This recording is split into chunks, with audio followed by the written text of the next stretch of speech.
وبركاته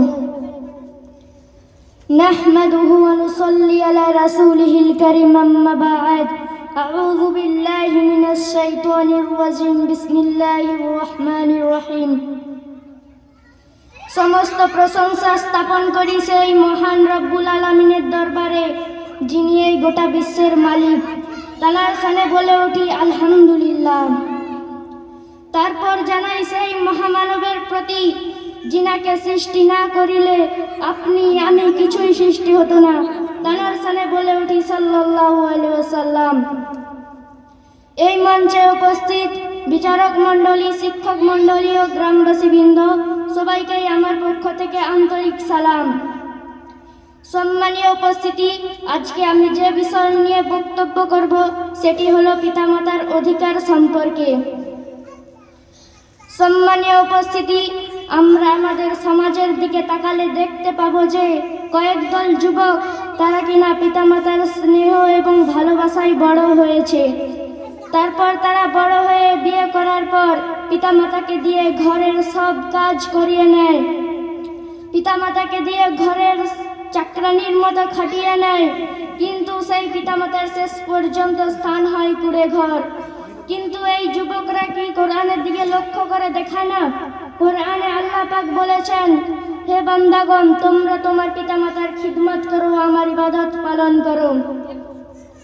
সম্মানীয় উপস্থিতি, এ বিষয়ে বলতে গেলে মনে পড়ে যায় সেই বাইজিদ বুস্তামি রহমতুল্লাহের কথা। তিনি একদিন আম্মাজানের সেবা করছিলেন। তখন তানার আম্মাজানের খুব পানি পিপাসা লাগলো। তখন তানার ছেলেকে বলল যে, বাবা বাইজিদ, আমাকে এক গ্লাস পানি পান করাও না, আমার খুব পানি পিপাসা পেয়েছে। তখন বাইজিদ বুস্তামি রহমতুল্লাহি সঙ্গে সঙ্গে গেলেন পানি আনতে। তারপর তিনি পানি এনে দেখলেন যে সেখানে তানার আম্মাজান ঘুমিয়ে পড়েছেন। তিনি সেখানে দাঁড়িয়ে দাঁড়িয়ে ভাবতে লাগলেন যে এই সময় কি তানার আম্মাজানের ঘুমটা ভাঙিয়ে পানি পান করানো উচিত হবে? না, এটা কখনোই সম্ভব না, কারণ এমনটা করলে তানার আম্মাজানের ঘুমের ক্ষতি হবে। না, এটা কখনোই সম্ভব না। এই বলে তিনি সেখানে সারা রাত দাঁড়িয়ে থাকলেন। তারপর যখন ফজরের সময় হলো, ফজরের আজানের জন্য মুয়াজ্জিন আজান হাঁকলেন, তখন তানার আম্মাজানের সঙ্গে সঙ্গে ঘুম ভেঙে গেল।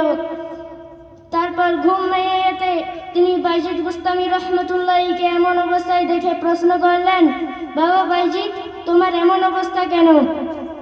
তারপর তিনি বললেন, আম্মাজান, আপনি তো আমার কাছ থেকে পানি পান করতে চেয়েছিলেন। তারপর তিনি তানার ছেলের কাছ থেকে প্রথম থেকে শেষ পর্যন্ত পুরো ঘটনাটা শুনলেন।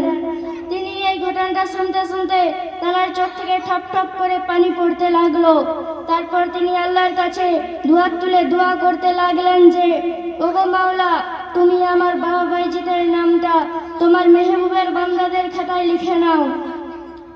সম্মানীয় উপস্থিতি, সেই মায়ের দুয়ায়, সেই মায়ের বরকতে তিনি একদিন জগৎ বিখ্যাত আল্লাহর ওলি হয়ে গেলেন।